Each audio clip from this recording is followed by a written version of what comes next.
right, welcome back, everybody, to another episode of the Monty and Murdy College Football Show. And we are back for an exciting Week 10 episode. Monty, what's up, man? It's Week 10, baby. You know what week it is. I know what week it is. This is the week of weeks. The week of weeks, the week of all weeks, the week that our few followers have not really probably been keeping track of, but we have, or at least I have, the mental calendar. The week of all weeks, the first one to start. It's the first playoff game. For those who don't know, and they now know, it's the first playoff game of the season. And the first playoff game of the season just so happens to be the Oklahoma Sooners traveling to Knoxville, Tennessee to take on the Volunteers of Tennessee. And obviously, you see, I'm pointing up because on the screen, Murdoch's above me. You see on his screen what's above his head, and you see what's on my left. These two teams are playing each other. We just happen to be diehard fans of those two. So we'll talk about that game first on this show. But no, it's good to be back. Preview episodes are always very exciting, so I'm excited to talk about the games that we have slated here. Slower week when it comes to overall like ranked games, but this OU Tennessee game happens to be one of them. The other one being Vanderbilt traveling to Austin, Texas, to take on the Longhorns. But other than that, there are no ranked on ranked matchups this week. So we'll talk about a couple of those, and we'll talk about some unranks. But yeah, already on week 10, the week of weeks. Already on week 10, and man, there's a lot of bragging rights that come with this game, right? We get a full year. I enjoyed my first 365. Yeah. I'm hoping I get 365 more. Yeah. So let's go ahead, man. Let's no further ado. Let's dive into it. OU versus Tennessee. It's going to be a 7:30 Eastern kick in Knoxville. It's going to be, let's go ahead and get it out of the way, right? It's probably going to be one of the loudest environments in the country that we're going to see for any game. Tennessee's only home night game this year.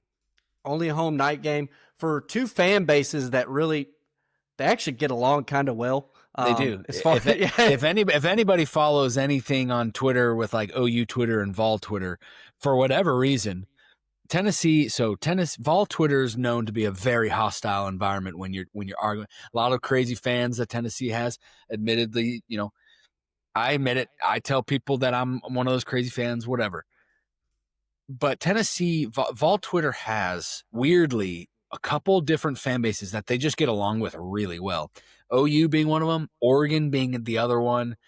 And it's hit or miss with Michigan, but I think it's more of the hatred for Ohio State that they agree on. But yeah, for whatever reason, like you said, OU fans and Tennessee fans, I saw people going on Twitter saying like, hey, Vol fans, like, just so you know, this week, it's just this week, I'm going to talk some trash, then we'll go back to like each other. Like, it's very interesting to see that. So, which, I mean, I appreciate, obviously, being co-host to this podcast with an OU fan, it ends up working out. But yeah, so we got that out of the way, right? Stadium is going to be absolutely electric. Probably one of the best environments. If you're doing anything besides watching this game at 7:30 Eastern on Saturday night, I don't know what to tell you. I don't know why you're listening to this podcast. You're wrong. You're wrong, right? You're wrong. So we got the stadium out of the way. Let's go into the matchup, man. So OU is bringing one of the top defenses in the SEC and in the country to Tennessee. One of the things we always talk about on the show is defense travels, right? Home stadium is going to be quiet while the defense is on the field for the offense. So defense is going to travel there. The matchup that comes with it is, obviously Tennessee's offense is also one of the top units in the country. First in the conference in scoring, first in the conference in passing, fifth offense in rushing, and the number one total offense. Tennessee versus the number one total offense in Oklahoma's defense, right? So you got the elite on the elite for his offense and defense, Tennessee offense, OU defense. Then you flip it, go to the other side. OU defense or OU offense, Tennessee defense. Both kind of struggling units through the season. Tennessee brings the 99th total defense in the country. with OU bringing the 78th ranked offense in the country. Man, it's not good on that side of the ball. But I think whenever I break it down, what the Tennessee defense has struggled with is not necessarily running the ball. They have a really good defensive line. It's been their secondary. As we talked about in the Week 9 recap, John Mateer hasn't been seeing the field very well. He hasn't been delivering the ball where it's supposed to go as far as within the scheme of the offense. And if you're consistently having those issues, I mean, if you want a get right game, this is that get right game, right? Because Ole Miss kind of had some of the similar issues. John Mateer was not able to capitalize on them. Tennessee has those issues as well. This game is going to come down to John Mateer's play, whether or not he can effectively read the defense and distribute the ball. Just play point guard. I'm not asking you to play Superman, just play point guard. That's what he's going to need to do to be able to take advantage of the Tennessee defense, some of their weaknesses in the secondary. But you also got to deal with that Tennessee defensive line. They've been one of the most sack-hungry teams, tackle-for-loss teams in the country. They've been really getting after it. And OU's got some inexperience on the offensive line. Ryan Foje made his first start at right tackle, true freshman. Michael Fasusi starting at left tackle, true freshman. And then you got some inexperience in the at the left guard position, depending on who's going to start there, whether it be Heath Ozida or Eddie Pierre-Louis. And then the center and right guard, they got some experience there. That is returning Fabechi Wiwu. He played all last season for him. He's started the past 2 years every game, pretty much played every snap. So some real good consistency there, right guard. But can that Tennessee defensive line take advantage of those guys, especially if we're starting those true freshmen at both the tackle positions? You get a couple sacks early on. You get that Tennessee crowd back behind it. It's going to be a real tough pace to play. And I'll let you go ahead and talk. I rambled for a little bit, so I'm going to let you go ahead. No, you're good. So for the notes I have, I didn't write anything about normally for our preview games for people because obviously people can't see my notes. I do for the previews. I'll do each team's keys to win the game. I didn't do any for OU because I figured he'd cover basically all the bases, which he did in fact do that. So I only did Tennessee's keys. But before I get to Tennessee's keys to winning this game, you mentioned the concern for Tennessee in the defensive backfield, the secondary, and I agree with you there, being shorthanded already, and then Colton Hood is actually questionable for this game. For those, I mean, I feel like most people are probably sickos that follow college football sickos that follow this account, but I don't know that for sure. So I'll just say, Ricky Gibson and Jermod McCoy are both Tennessee's best corners. They've been hurt all season. Probably won't see either of them for the rest of the season. Maybe you might get one of them or both of them. Maybe if Tennessee does make the playoff. But most likely won't see him in the regular season, right? And so Colton Hood was a Colorado transfer, came over to Tennessee in the spring, has started for Tennessee, has been very, very, very good this season and has helped a lot with those two star corners being out. Now, Colton Hood is questionable for this game and already being shorthanded in the secondary, and then if Colton Hood doesn't play, or even if he's not 100%, that could pose some serious issues. And Ben Arbuckle and John Mateer, they are scheming for that. They know that we are shorthanded at the secondary positions, and so that's a concern for an already pretty bad, or subpar at least, defense. Defensive line, not an issue. Which I guess that can kind of segue me into Tennessee's keys to winning this game. It's bottom line, first key, don't let John Mateer get hot. Don't let him start feeling himself. He's a runner. Tennessee struggles against running quarterbacks historically, but definitely this year as well. So you can't let him get comfortable. Can't let him get comfortable in the pocket, but you can't let him get comfortable with his legs. With that being said, don't let him out of the pocket on third down. Tennessee struggles getting off the field on third down. And what do running quarterbacks like to do on third down? Because everyone's in coverage. They take off, Scramble. and it's one of the most annoying things. And that's how OU, I guess you could say this is one of OU's keys to the game, right? Like they need to capitalize on those third downs, use Mateer's feet, but Tennessee needs to get off the field on third down. Don't let Mateer use his legs too much. Another key for Tennessee, don't let OU find the run game like they did last week, because they did find the run game. It seemed outside of John Mateer, it seemed like they kind of found the run game against Ole Miss. And like you mentioned, Ole Miss and Tennessee are very similar in the sense that there are a lot of holes in the defense. I noted with the run game, with OU finding the run game last week, Tennessee can't afford the run game to open up for OU like it did for Mississippi State, right? If OU can run the ball against Tennessee like Mississippi State did against Tennessee, it'll cause a lot of problems. It'll keep the high-octane offense of Tennessee off the field.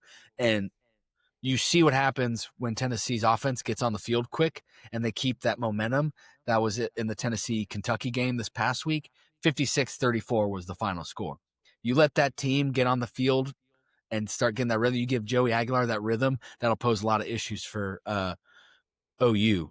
And, well, I guess I'll go to this point then, because that kind of goes into that one. As Tennessee, you got to make OU outscore you, like Georgia did. We called Gunnar Stockton's bluff. Tennessee called Gunnar Stockton's bluff, and Gunnar Stockton just happened to show up and play, and he ended up outscoring Tennessee. But Tennessee said, hey, outscore us. Try to outscore us.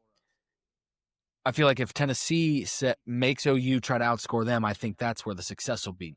Because unfortunately, like you said, this defense, in all the SEC games this year, Tennessee has not given up less than 31 points in all the SEC matchups this year so far.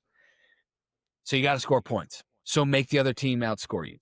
And then lastly, I mean, this is probably the most difficult one that Tennessee has in front of them, but you got to get the running backs going early. And that's a very tall ask because of this, how good OU's defense is. But if you can somehow get these running backs going, Star Thomas, Deshaun Bishop, Peyton Lewis, all those guys, the three-headed snake that is that backfield, if you can get those guys going, it will open up that pass game. And once you open up that pass game, as you know, you've seen these Tennessee games, you open up Heupel's pass game with a guy that can throw the ball like Aguilar, it'll cause a lot of issues. And if OU has to go and try to outscore Tennessee's offense, it's just, that's very hard to do. I've seen one team do it this year, and that was Georgia, when the pass game was working the way that it was supposed to. So, yeah, man, if Tennessee can do all those things, I like obviously Tennessee and Neyland at night. It's the only home night game that Tennessee's got this year. I mean, I guess we can make our picks. I'm going to go with Tennessee. I can't not go with Tennessee. I told you pre-show, I said if this was in Norman, I'd probably feel a little bit more iffy on it. But knowing that it's a sold out game, it's the only night home game for Tennessee. They're wearing the dark mode, the all black uniforms. It's a very big game. It's a playoff game, right? It's not a position I'd want to be in if I were OU. No,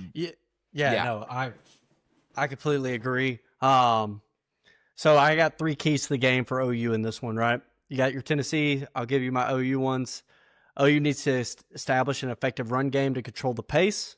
So like we said, OU's got to be able to get X going, because that's going to make it easier on Mateer. If you can get this Tennessee team to come load the box, make it easy one-on-ones with those receivers. OU has they have effective receivers. Deion Burks, Isaiah Satanga, Javonte Gibson. They have some playmaker, Jared Canick at tight end position. They have some playmakers if they can get the ball out to them. So they need to establish an effective run. We need Troy Blaylock, Xavier Robinson. We need them to be able to be effective in this game. Then I also got Mateer he's got to make smarter decisions with the football. He's got to be that point guard. The layups are there. Take the layups. You know what I'm saying? I don't see Tennessee playing a lot of press man coverage. I think they're going to give you some space. They're going to give you some layups. And I agree with you. For Mateer, be the point guard, because that's actually what Tennessee struggles with the most stopping on like third down. So if you can limit the third and longs for Mateer and you go like 3rd and 5, or if you dink and dunk down the field, it's what Tennessee struggles with.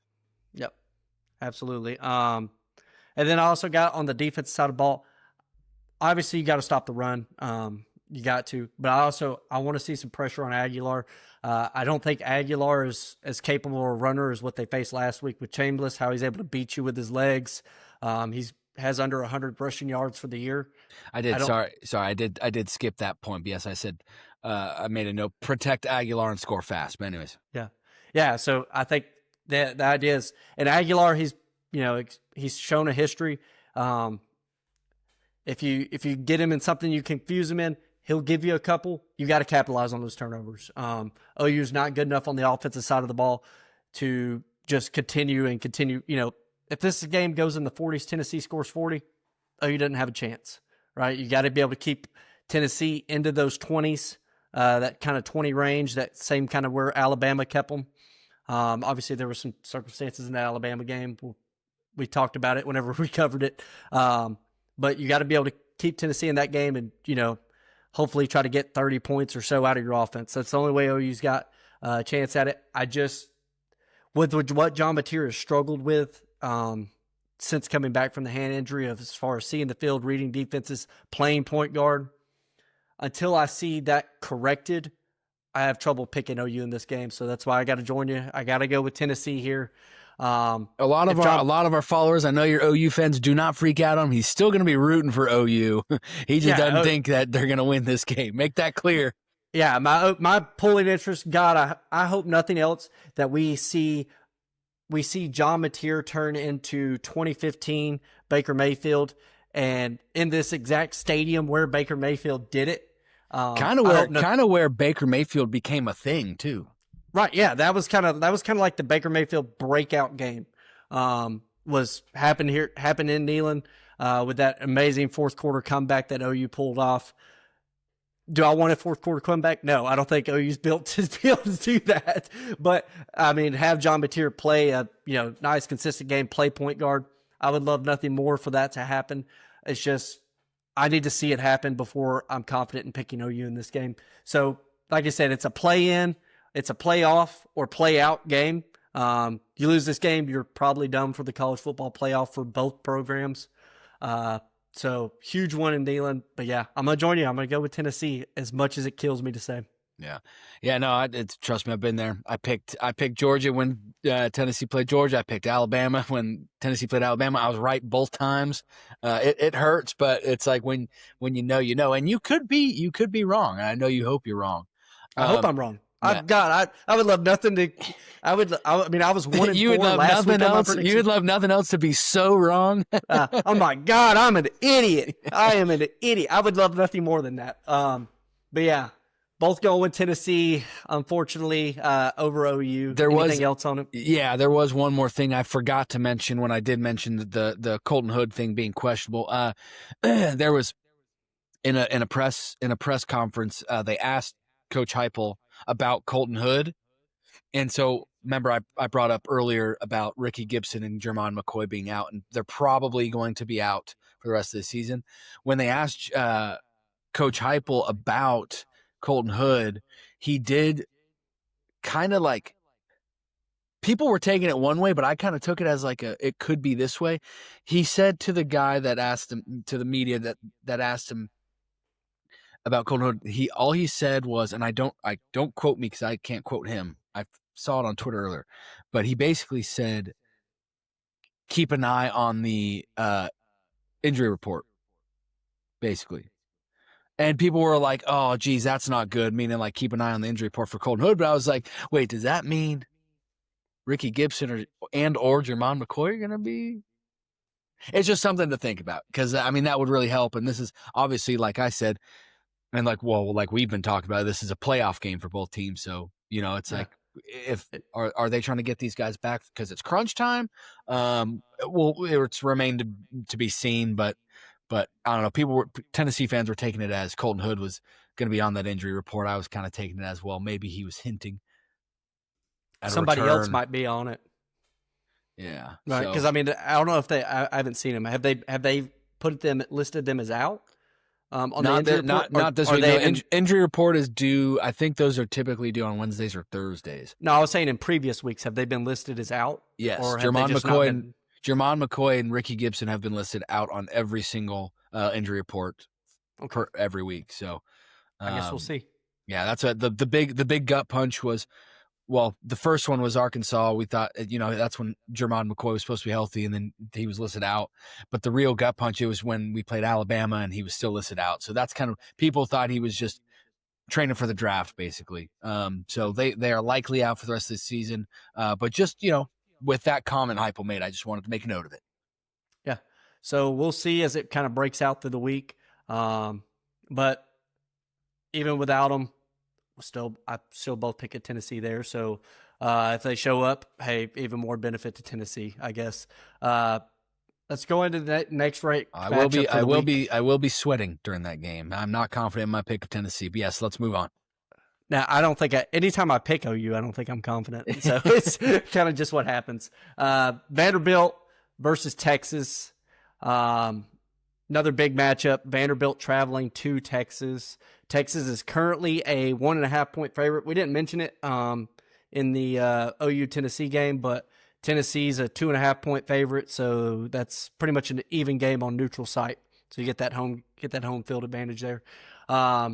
Texas 1.5 over Vanderbilt, and for this one, man, it's can Vanderbilt keep that streak alive? They've obviously they kind of escaped Missouri last week, especially with Bo Prabula going down.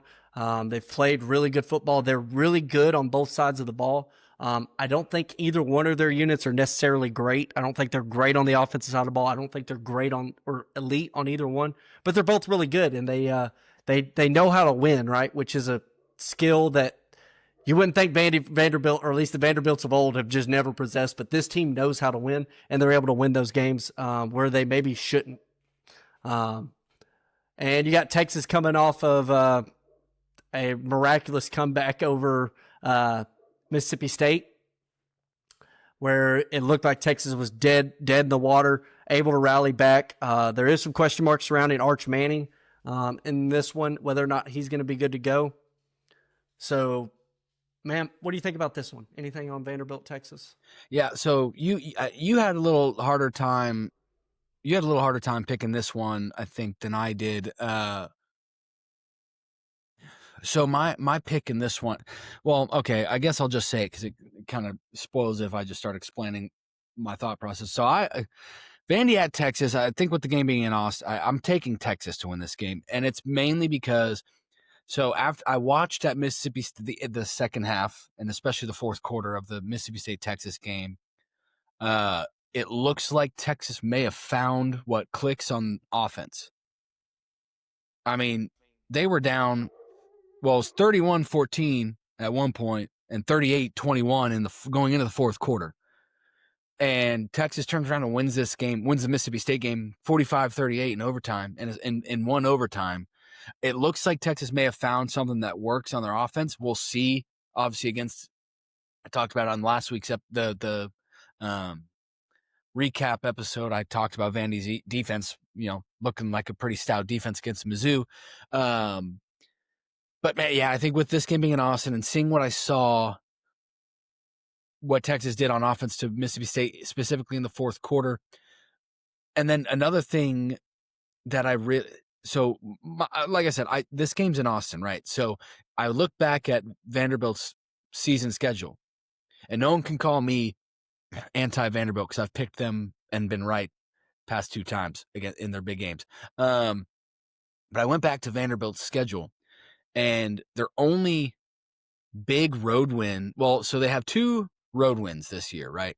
They have Virginia Tech, who fired their head coach because they're bad, and then at South Carolina, which they were number 11 at the time, but we see what South Carolina is now.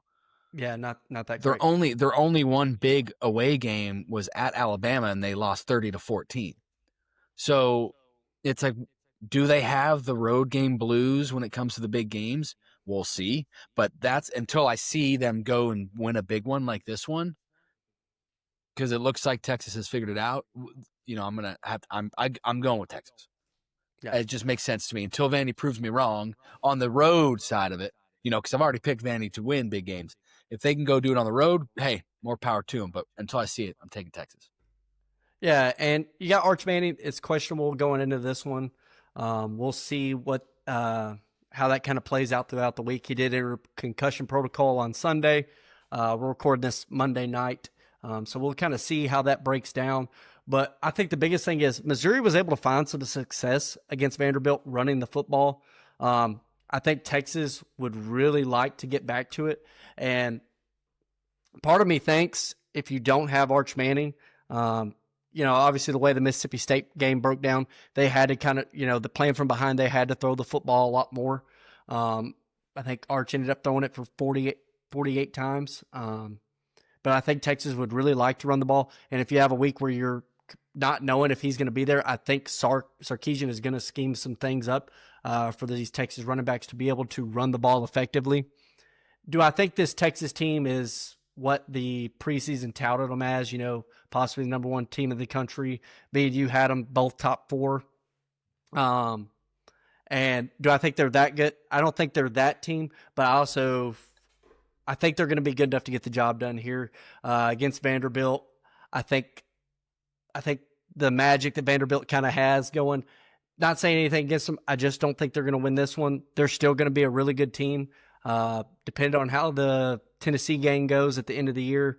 And these kind of last couple matchups, still a very successful season for Vanderbilt. I just think Texas is going to be able to squeeze one out at home here with their season on the line. And yeah, so I'm going to join you with Texas. I think both of them have kind of had some little bit of magic happening for them in the fourth quarter games. Texas beating Kentucky in overtime, beating Mississippi State in overtime. Vanderbilt winning close against Missouri. I forget who Vanderbilt played the week before that, but I know it was a pretty close matchup as well. So I think Texas is just the players they have on the defensive side of the ball. I think they can take over a game, and I think eventually Texas is going to figure out something along for their running game. So yeah, I'll join you with Texas there. There you go. Vanderbilt played LSU last week. That's right. LSU, ended up beating LSU at home. Which it seems now LSU might not be all that either. So, and they won a pretty close one there. But all right, yeah, we can move on. Do you have the largest outdoor cocktail party as your next matchup? I do. I actually had it before that one. So yeah, I did too. But I was rolling with the punches. Yeah, I just skipped over it. It's my fault. So yeah, we'll go into largest outdoor cocktail party. Georgia at Florida. Yes, played in Jacksonville, I believe it should be, unless they switch that. Yeah, I mean this one, it's we talked about it pre-show, but it's funny how Florida goes and fires Billy Napier, but we talked about it. It's like if they had Billy Napier, I'd be more likely to pick Florida this time around. Yeah, I'm going with the Dogs here. Not much else to say. I think that they're just by and large way better team. They have a head coach, right? I think that Florida does have a good defense, but I think Mike Bobo will dial it up pretty well. Which I know Georgia fans they might not agree with me. They go like this with Mike Bobo every week. So they love it when it's good, and then first any sign of bad trouble, they want his job. Yeah, he's gone. Bobo's trash. Yeah, it's all over the place. But no, I think this one won't be as close as last year. The only concerns I have with Georgia is if Florida can get the run game going against the Georgia D line and score points like Ole Miss did against Georgia. I mean, this Georgia defense isn't like a typical Georgia Kirby Smart defense, right? So it's like not. If Florida can capitalize in the run game, and then that might open up some of the passing lanes, you got a pretty good shot, and they can go upset Georgia. But I just don't see that happening. And it is Kirby Smart after all, and Georgia's fighting for a spot. They only have one loss, but they're still fighting for a spot in the playoff because they're likely, barring anything crazy, they're likely not going to be in Atlanta in December to play in the SEC championship. So they're trying to make sure that they got the best spot because it's almost better if they win out. They can go to the playoff at 11-1, not play in the SEC championship, and get a first round bye in the playoff. So that's what they're playing for, and I think this one, being a rivalry, it's a very fragile one. So I think they're going to go out there, and I think they'll take care of Florida pretty handily. Yeah, I think Georgia's found a lot of success recently as far as running the football, and granted, Florida's defense is good. Like I said, you mentioned it. If Billy Napier was here, I might be apt to pick Florida. They were playing really good football kind of right before he got terminated. I mean, they just beat Mississippi State, and then he loses his job. I mean, I get it. You got to go your direction that you want with your program if you don't think he's it. But if Florida is able to run the football, and you can kind of open up some shots for DJ Lagway, he's shown to kind of be a really. I mean, he's after the start of the season. I know the start of the season was kind of rough, but he was able to kind of throw the ball really effectively downfield. So he's been a good downfield passer. If you open up some shots like that, give Florida a chance. You never know, but yeah, I'm going to go with Georgia here. So yeah, that's about all I got to say on that one. Georgia, both going with Georgia, both going with Texas, and both going with Tennessee. Both going with Tennessee. All right, let's see if we got a difference one here. Like I said, we don't share notes before the show, so we just kind of dive into it. What I think outside of the OU Tennessee game, if you're not going to go to that one for game day, I think you should be right here. However, they did not go. We got undefeated 7-0 Navy traveling to Denton, Texas, take on North Texas. So we got this matchup right here. Take on 7-1 North Texas. And man, for this one, Navy, you know what you're getting, right? It's, kind of triple option, beat you to death, and grind out a game and grind out a win. They don't necessarily tend to blow anybody out, but they can play with just about anybody, especially if they drag you in the kind of game that they want to drag you into. When I look at the matchup, North Texas is favored by 6.5. I really like North Texas. I think you watched them in the USF game. They beat themselves with some turnovers. But I think this offense is downright explosive. Drew Messamaker, he just last week threw for 608 yards in a game. Set a school record and a conference record for the American in a single game. And they've seen the triple option already this year, so they've already played Army, which gives you a little bit of advantage, right? You've already prepped for this type of offense once. You know what you messed up on, so you can prep for it a second time, clue in on that. I know Navy does they have a little different variations in the triple option. It's not just traditional as it used to be, where them and Army were running identical offenses.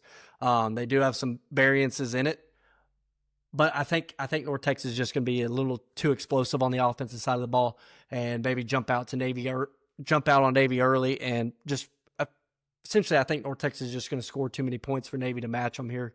So yeah, I'm going with North Texas to get the win and move to 8-1 and make the American even that much more exciting, because you just add another one-loss team to the 4 or 5 that are already there with Memphis and USF and all of them. So yeah, Tulane. Yeah, Tulane. Yeah, that's insane. So yeah, going with North Texas to get a big win in Denton, Texas at 11 a.m. Yeah. You mentioned Messamaker, and my thing was my initial thought was, yeah, man, dude, that dude can sling the rock, and it's gonna be hard to stop him. But on the flip side, right? So Navy, they're 7-0. They're 7-0 for a reason. I'm not saying Navy's gonna go out there and beat, like we saw what happened last year, right? It was a big deal when Army and Navy both played Notre Dame last year, but they both got bounced because they actually played like a Power 4, Power 4 per se. Yeah. Team. I know they're independents, but they're a Power 4 team, right? But this is an American game, an American Conference game, and Navy is, like I said, they're 7-0 for a reason.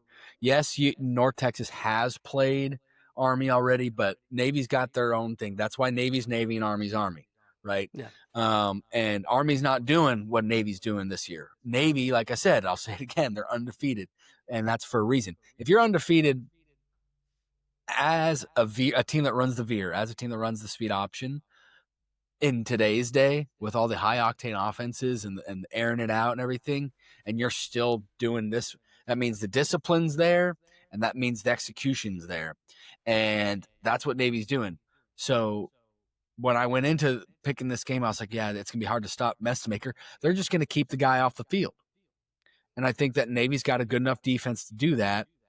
Good enough offense to do that, but then have good enough defense to get their offense back on the field and run the clock out. And yeah, so for that, I'm taking Navy to win this game.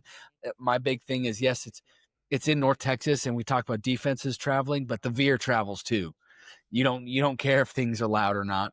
And I think with the discipline of a military academy like Navy, it's that it always goes back to like there's a reason why they're 7-0 right now, and I believe they're 5-0 in the Americans. So they're like they've played mostly the conference games. It's not going to be an easy game, but yeah, I mean they have played they played the weaker part of the conference, I guess you could say, with Air Force that's 2-5, Rice that's 4-4, Tulsa that's 2-6. But they had that fourth quarter, kind of miraculous play where they beat Temple. Blake Horvat kind of ran it right up the gut for freaking 55 yards and were able to beat Temple 32-31. And if you go back to our week 3 episode, I told you what I thought about that Temple team. I think they're still really good. They're 5-3. They're 5-3 right now. Yeah, and Temple was a 10-point dog in that one. I probably would have picked Temple in that game. I know we didn't preview it, but I would have, just because I really think. Watch out, Temple's still a really good team. But yeah, ended up beating a really good Temple team. I think this North Texas offense, like I said, we can both go in different ways here. It's just, are you going to get that 600-yard game from Messmaker again? Probably not. But if you can keep Messmaker on the sideline, that's absolutely the recipe that you want for Navy, because this North Texas team is downright explosive on the offensive side of the ball. They're actually the number 1 scoring offense in the country. So it's going to be a good one. So yeah, really excited to watch that one at 11 a.m. On Saturday. Monty's going with Navy. I'm going with North Texas. And we'll see what kind of happens, which offense is kind of able to take control of that game, as that's kind of what we're both looking for. We'll touch on the last one, where game day's going. Cincinnati versus Utah.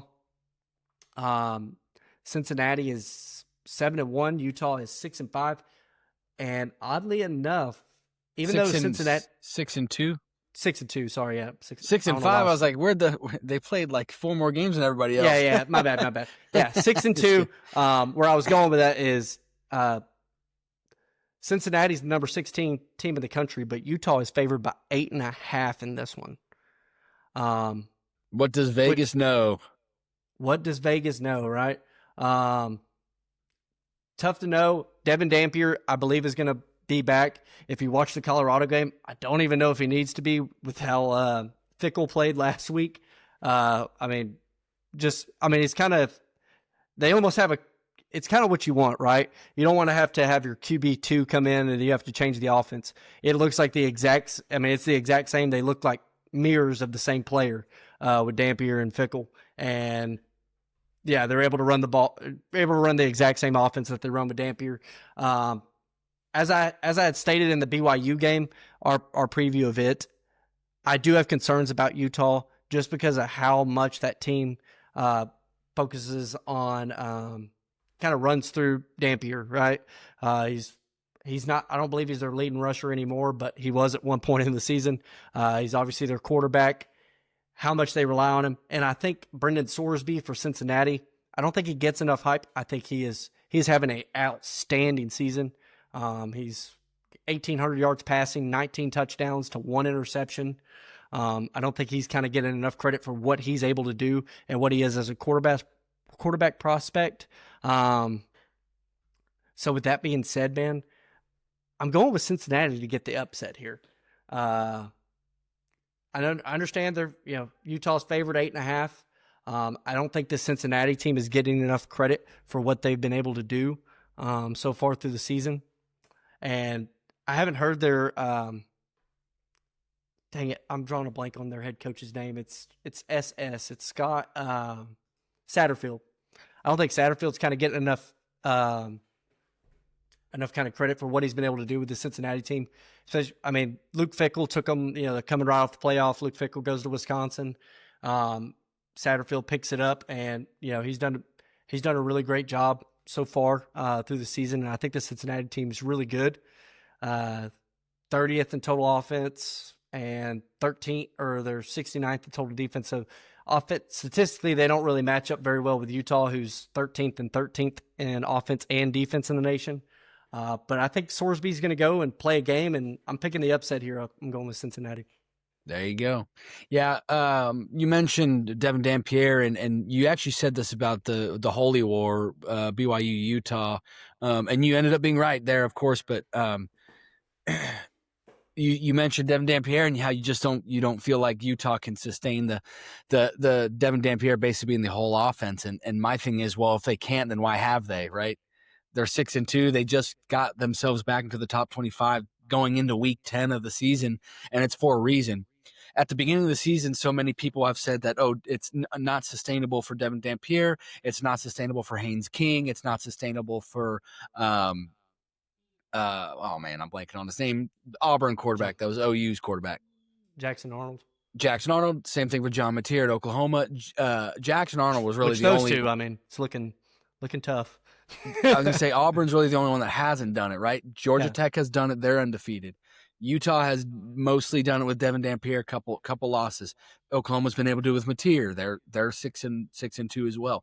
So you mentioned them being worried about that, but at the end of your pick, right before you picked Cincy, you said that Utah's number 13 in total offense and total defense, and I think that's the difference there. They're the more balanced team. They're not only balanced, they're top 15 in being balanced, right, on both sides of the ball.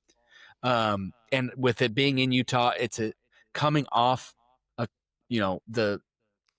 Holy War. Huh? Well, Utah just thumped freaking Colorado. No, I know, but I'm saying that saying coming off the Holy War loss, like that's the big one, and being 6-2, right, in the Big 12, like this is a big game for Utah. It's a big game for Cincinnati too, but I think it's more important for Utah to win. And I think with Kyle Whittingham at the helm, being the veteran head coach that he is, he's been there for, I don't know, what is it, like 105 years or something like that. And since World War I, actually. Yeah, since Nam or something. But yeah, no. So I'm obviously taking Utah on this one. So we'll disagree on this one as well. I just think that Utah's got to. They're fighting for their life, and I think this is kind of the win that they need for the season. And I think that Kyle Whittingham will have them ready to go at home. So. Cool. So we're agreeing on 3 picks. We're disagreeing on 2. I hope it goes better for me last week. I mean, I went 5-0 and then I went 1-4. So hopefully I can steer y'all in the right direction. Tell me this though, with Utah laying that many points, do you like Cincy with the points? If you were a betting man, I'm not saying you are, but if you were a betting man, you like Cincy with the points there? See, I just don't know.